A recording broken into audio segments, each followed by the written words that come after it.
Hello everyone. Today we're going to be learning about mechanical simulations in Solidworks. And in this tutorial we're going to be using the arm of a drone as our test piece.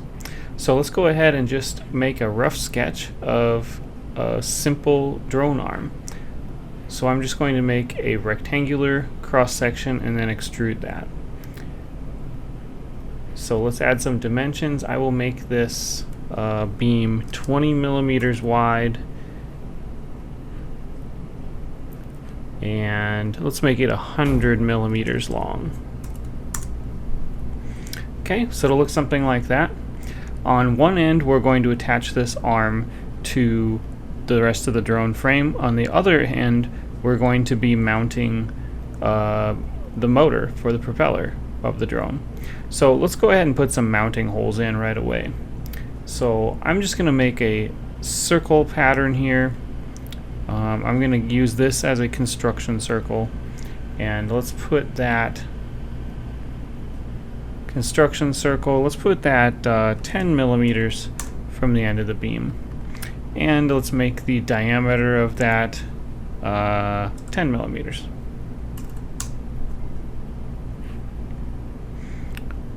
Okay, now that's for construction. So let's make sure that our circle is for construction only. Go over here and check this box. Now it should be a dotted line. Perfect. So we're going to add some mounting holes for our motor. And let's make these mounting holes 1 millimeter radius, so 2 millimeter diameter. And let's use a patterning tool, so a circular sketch pattern, and we're not going to have the point as the center of the bar, we're going to have the point as the center of that construction circle. Oh, let's delete that. There we go. And automatically it had set up that it was going to run around 360 degrees, and there was going to be 4 of them. That's fine, that's what we want for our motor configuration too. So we'll go ahead and check that, and now we should have 4 solid circle lines, and this is our dotted construction line. Okay, so that sketch is finished. Let's go ahead and close the sketch. We can look at our sketch there. It looks perfect. Let's go ahead and extrude that, and let's make the bar thickness, let's go ahead and make that 6 millimeters. And you know, I don't know if we're going to use this or not, but let's add this. Let's make it extrude out equally on both sides of the midplane. That may come in handy, it may not. Okay, so we didn't quite get everything we wanted. We didn't get our holes. So let's go back and figure out why we didn't get our holes. I think we'll get them this time. So I think it just didn't catch those holes the first time. There we go. Now we've got our mounting holes. Now, one other thing that's going to be handy for us when we get to the simulation phase is to have an axis right through the middle of that construction circle. So we're going to add a couple of sketches here. There's probably 10 different ways you could add an axis in the middle of that hole. This is just one of them. So if you prefer a different method, go ahead and do a different method. So I'm going to create a sketch on top, and I am going to try to convert some entities, and what I want to convert is not listed there. What I want to convert is this little dot here. So let's see if we can do that now. We are still in there. Oh, it still doesn't want to do that. Well, lots of ways we can do that. Let's choose a different way. So we can sketch on the front plane. So let's sketch on the front plane. Whoops, we'll have to close this original sketch. Start a new one. Sketching on the front plane. Okay. And we will make it easy to see what we're sketching on. There we go. And let's add some hidden lines in there so it's much easier for us to see that too. So we're going to be sketching right in the center of these 2 lines. Whoops, didn't mean to do that. Start a new line.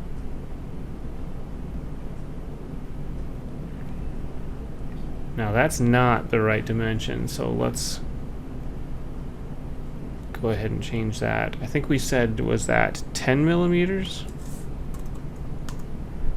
Yep, that looks right. Okay, so we want that to be just a construction line, so let's make sure we change that to construction line, and let's make it infinitely long too. That'll make our jobs easier in the future. We could have always come back and done this later too, when we found out that we needed to. Okay, close that sketch, and now we're looking at our beam again, and let's turn those original colors back on. Alright, so that looks good. Our imaginary axis is going right down the middle of that bolt perimeter. Okay, so we've got our sketch made of our solid piece, so let's go ahead and start the simulation process. So there's a simulation tab up here on this ribbon, and we're just going to start a new study. And the first study that we're going to do is a static structural simulation. So they want us to give it a name. Yeah, we can just call it static 1, that's fine. And go ahead and push the green check mark. Okay, and now we have some new things that have come here. So great. It's kind of like a to-do list. You can go down this line and actually just change things as you go. So one thing we did not do when we first created this part was we didn't tell Solidworks what type of material this was. So let's go back and make that change while we're still thinking about it. So to do that, you'll notice that we've just made a new static 1 bar down here. We're going to go back to our original model tab. And let's go up here and right click on material, edit material, and since this is the arm of a drone, let's make it from something that's pretty lightweight and strong, but still simple, and SolidWorks has all the properties. So let's close the steel property window. Let's open the wood property window. So balsa wood is a good material for something like this. Very lightweight, pretty strong. So let's go ahead and choose balsa, and it's got a bunch of the properties listed here. That's perfect, that's what we need. And let's push apply. And then we can go ahead and close. You'll see that the color changed to kind of make it look like balsa wood. Not that critical, but it is a nice little helpful thing to remind you. So let's go back to our static 1 tab. Now we're back in the simulation world. So this stuff down here comes back up. So the first thing that we're going to do we have any connections? We're not really bolting this part onto something else. We're just going to say that we're gluing this onto a frame somehow. So we're going to go over to this fixtures, and we are going to add a fixed geometry. And we're going to make this side fixed. So I'm going to click on this plane.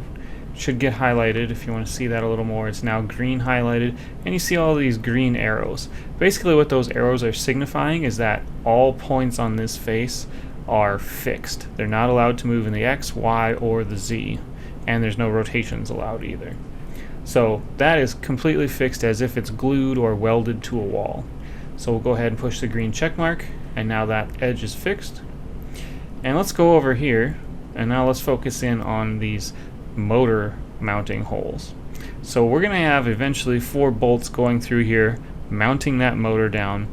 So to simplify this situation, we're just going to say that each one of these bolt holes takes a little piece of the force applied from that motor and propeller combo. So we're going to add some external loads now. So let's add a force. I right-clicked on the external loads category, and we're going to add a force. And I want to add a force basically right inside each one of these holes. So it's asking me where do I want to apply the force, and I'm going to tell it that I want to apply the force, let's go ahead and just say right here, these top rings. Okay, now you'll see the direction that these forces are pointing. It's kind of just pointed inward with those purple arrows. Not really what we want. So we're going to go down here and we're going to change the direction. We're not going to do a normal force to that hole. We're going to choose a selected direction. And the way they set this up is that it's really easy to choose a direction. We could probably choose this axis. Now the force will go in that direction, and you can see, look, there's purple arrows going in that direction now. We could also say, we could clear that, we could say that we want to go in the direction of this line on the frame. That one's just as good too. Basically all we're doing is choosing a direction that those forces are going to go. Now we want to say that this is 1 Newton of force total. So this is a relatively small drone. So 1 Newton force total. Right now, if we look over here, it's asking us if we want per item, so per edge surface that we chose, or total. So we're going to go ahead and choose the total. That's going to give us 1 Newton of force total along all 4 of those mounting holes. Okay, and if for some reason you wanted to say that it was pushing the opposite direction, you could reverse that direction. Down is fine for us. It doesn't really matter that much. So we'll go ahead and push the green check mark. Okay, so now the next thing in our to-do list is this mesh situation. So if you haven't studied finite element analysis, basically what finite element analysis does is it breaks a very complicated situation into small, simple to solve problems. So that's all mesh is doing, is it's going to break this large physical situation up into smaller pieces.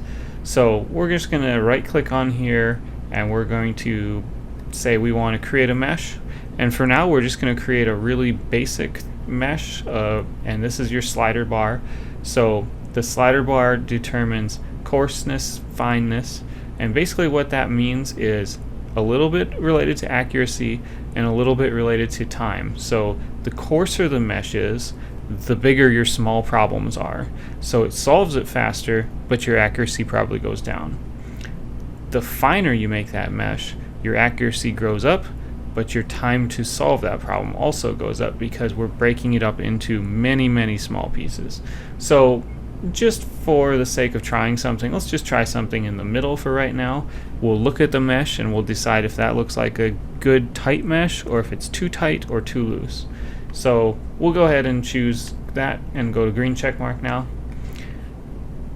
Okay, so an ideal situation looks like this over here. These nicely uniform elements, these things are called elements, they're 3D elements. Each one of these is called a node. So each one of these vertices is called a node. And then the things that connect all those points, those are called elements. So they're nice and uniform over here. They're not quite all the same size. They're a little bit bigger here, but this is really nice and uniform here. And then as we get closer over here to the mounting holes, we see that it gets a little bit messed up because these holes are in the way. They're causing problems. You can't have a nice uniform mesh anymore. And that's okay. That's all right. So it looks like we have some symmetry issues going on here, or some non-symmetry issues. So it looks like it chose this hole, kind of made a really nice uniform mesh all the way around it, and then sort of went a little bit farther, and then went a little bit farther, and it tried to do that again, but then these elements were getting in the way, and then this one's just really messed up, and this one's kind of about the same as this one. So maybe this isn't the greatest mesh, because this one's fairly symmetric all the way around, sort of symmetric around these, and then not at all around those. So we may or may not get good results from this. What you may want to do right now is go back to Create Mesh and adjust that. Maybe you want to just try to make it a little bit more fine so that maybe there are some symmetry issues, but they don't show up quite as much. I mean, that looks a little bit different to me. I don't know. For today's demo, this will be good enough. Okay, so we've created the mesh, and now the last thing left is our results. We don't have any results yet, so let's go ahead and run this so we can get some results. So I'll zoom out so we can see everything a little bit better. And let's go up here to push this button, run this study. It's going to start that process. Okay. Since our mesh was small, that was really fast. So right away what it gives us is 3 different types of results down here in this window. We've got stress, which is a von Mises stress. We've got displacement, which is a resultant displacement, and we have strain, which is an equivalent strain. So let's tip this up and look and see what's going on here. So it looks to me like this is bent down quite a bit from just that little bit of load, which seems surprising. In the real world, I wouldn't expect it to bend down that much. Well, let's go up here to this thing. It's telling us the deformation scale is 38.5. So what that means is it's multiplying whatever the real deformation is by 38.5. So for instance, if the simulation said 1 millimeter displacement, it's going to show us 38 millimeters of displacement. just to make it easier to see, basically. Now, if we don't want to do that, if we want to show a different multiplier, we can always go into the options over here and change that amount. That's totally fine. The other thing we're doing is, since we can see that we're on the stress results because that one's bolded. Since we're on the stress results, we're seeing stress results. So all of these colors represent different levels of stress on that beam. And Solidworks does this really nice thing where it gives us this red arrow and it tells us the yield strength of the material that we're using. So it's telling us that the yield strength is 2 times 10 to the 7th newtons per meter squared, which is equivalent to about 20 megapascals. So that's a really difficult way of reading 20 megapascals.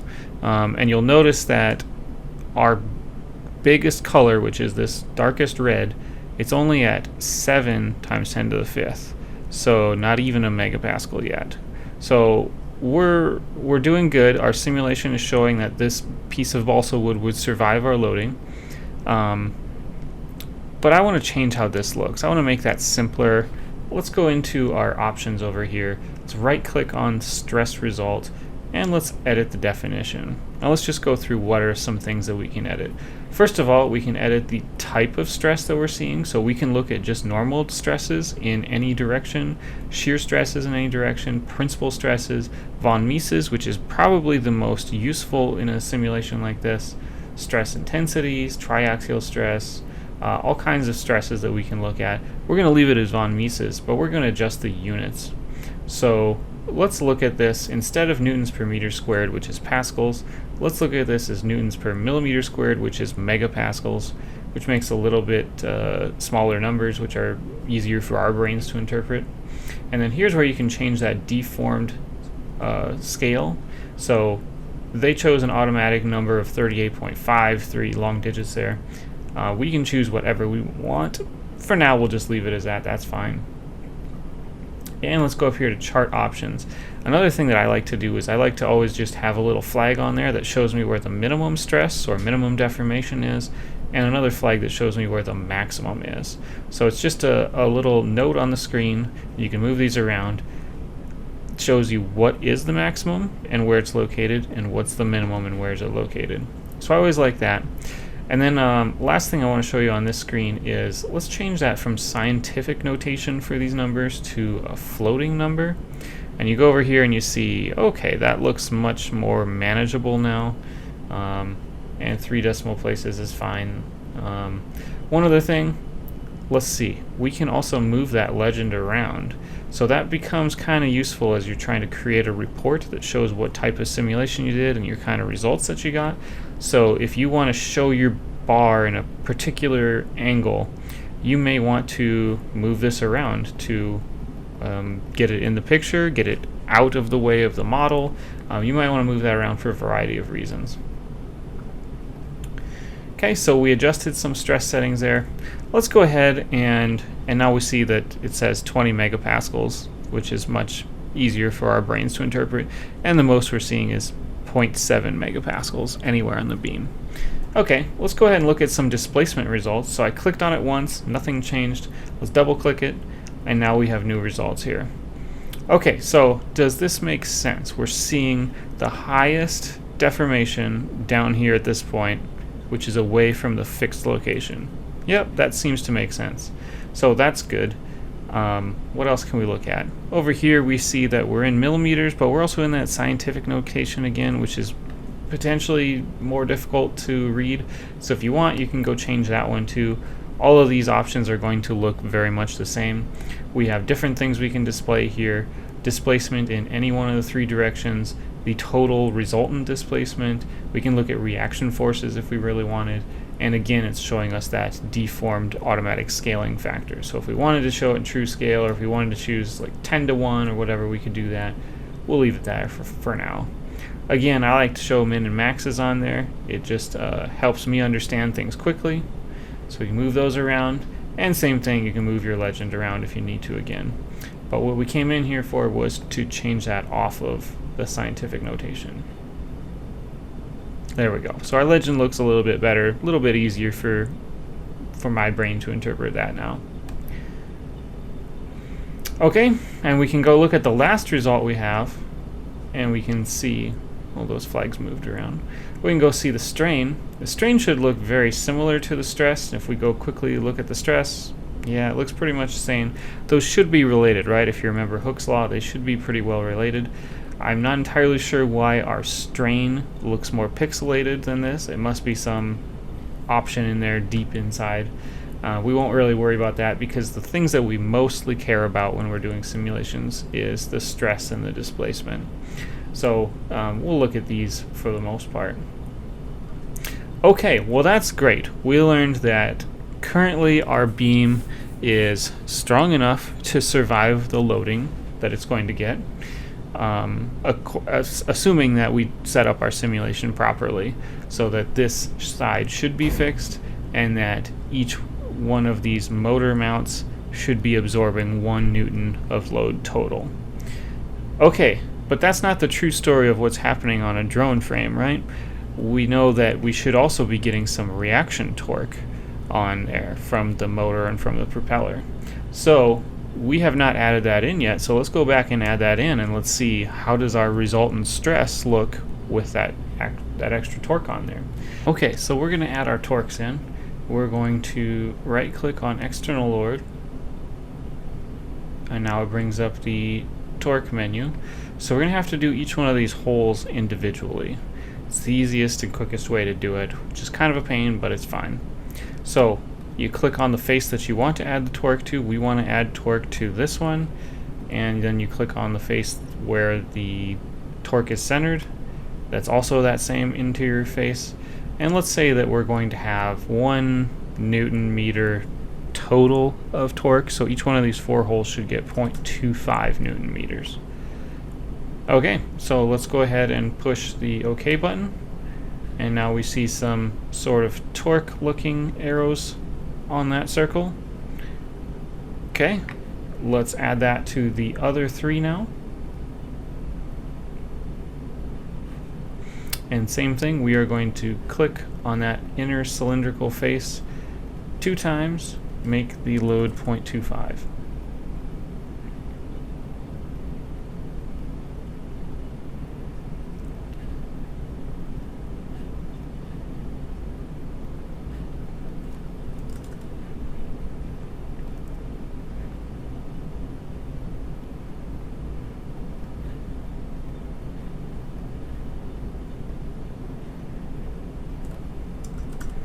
Okay, so now we have all 4 of our torques loaded onto those mounting holes, and you can kind of see them there.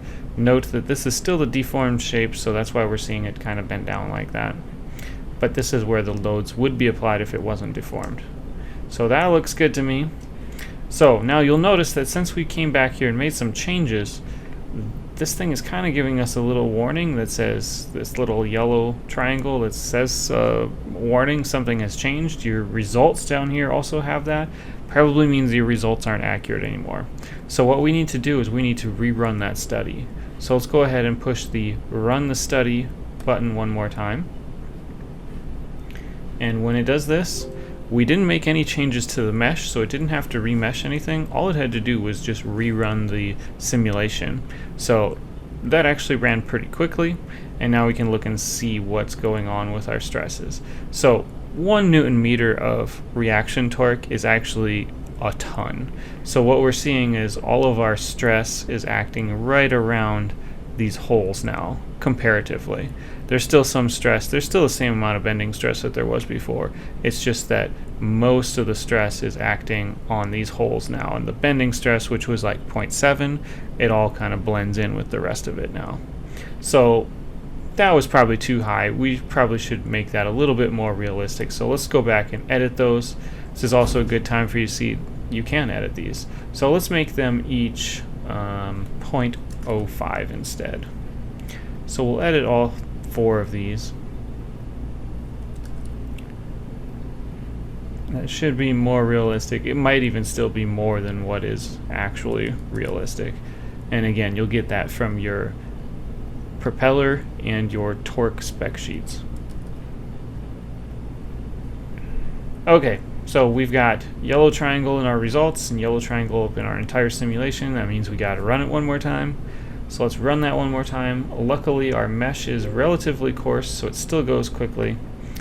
And we see that this time we've got sort of a mixture of our bending stresses and our torques applied on there, so we can see a little bit of bending stress in here, and we can see some of our reaction torques up here. So I think that's probably close to realistic, probably still a little bit high in the torque, but that's fine.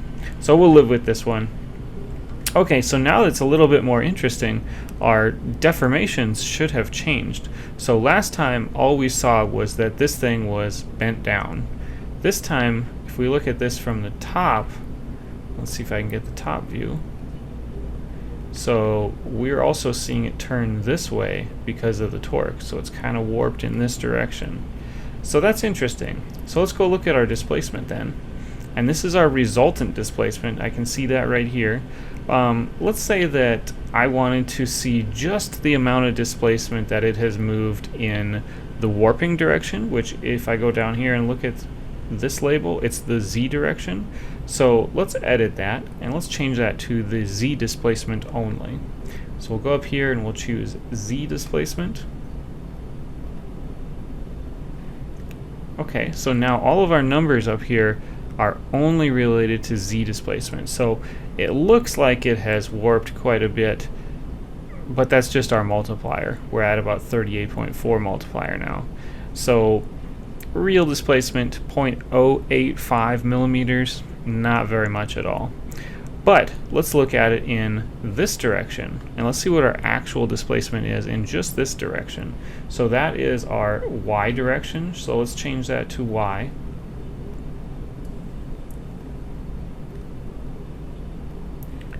And there is our Y displacement. So we're going to get quite a bit more, 0.26 millimeters.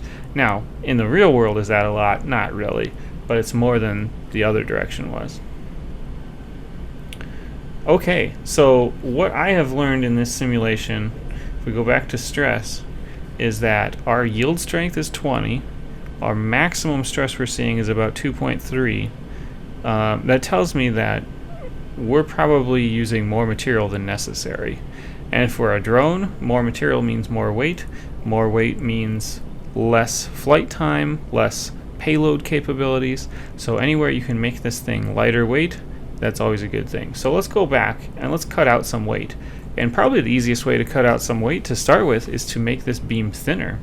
So let's go back to our model. And remember how we said that we were using a 6 millimeter piece of balsa wood? Let's go ahead and change that to 4 millimeters. So we're changing our thickness. Should see it get a little thinner. Now let's go back to our static simulation, and now we'll see that we have yellow triangles notifying that something has changed. We've got a yellow triangle in our mesh, which means we need to remesh. Yellow triangle in our results, which means we need to recalculate results. So you know, if we go up here and push run this study, it will do all that stuff for us automatically, which is really nice. So let's go ahead and just push that button, let it remesh, and let it resolve. Okay, again, that was a very fast one. So we might go back and adjust that mesh and make it a little bit finer so we get a little bit more accurate results too. Alright, so still same yield strength, but now we got up to 3.6. So we're still really far away from our breaking point. So we could probably go and make this a little bit thinner and see what happens. So let's go back to our model again, and let's just try this one more time. And we did 4 millimeters last time. Let's do 3 millimeters this time. Okay, and we have to rerun this, remesh it, and rerun it. So we'll just push this button and get them both done at the same time. Alright, so we're still only at 4.5. Not bad. Balsa wood is some pretty strong stuff. So we're only 25% of our maximum allowable stress. And I think you get the point there. So you can go back and change that as many times as you need to. If you really wanted to go back to the model and you said, well, I could probably even reduce this dimension, the width of the beam, you can go right ahead and do that. What if you also said, I want to take some cuts out of this beam, maybe make it skinnier up through here and make it wider out at the motor, you could do that. You could take cuts there. You'd have to remesh that, but you could do that. That's all really fast and really simple to do. So a lot of good stuff that you can do very quickly in SolidWorks. Just to show you one more thing, that was running really fast, which makes me believe that maybe that wasn't a tight enough mesh. So, oops, wrong button. Let's go to Create Mesh. Yep, that's fine. We'll delete those results and we'll start over. Let's make it a little bit finer of a mesh. Let's move that slider over a little ways. The other thing you can do is you can tell it the maximum size of the mesh. There, that's a lot finer. It's probably going to take our computers a little bit longer to run that simulation, but that's okay. So let's go over here. Let's close this window. Let's run this study one more time. You'll notice right away it's taking a little bit longer. Not a lot longer though.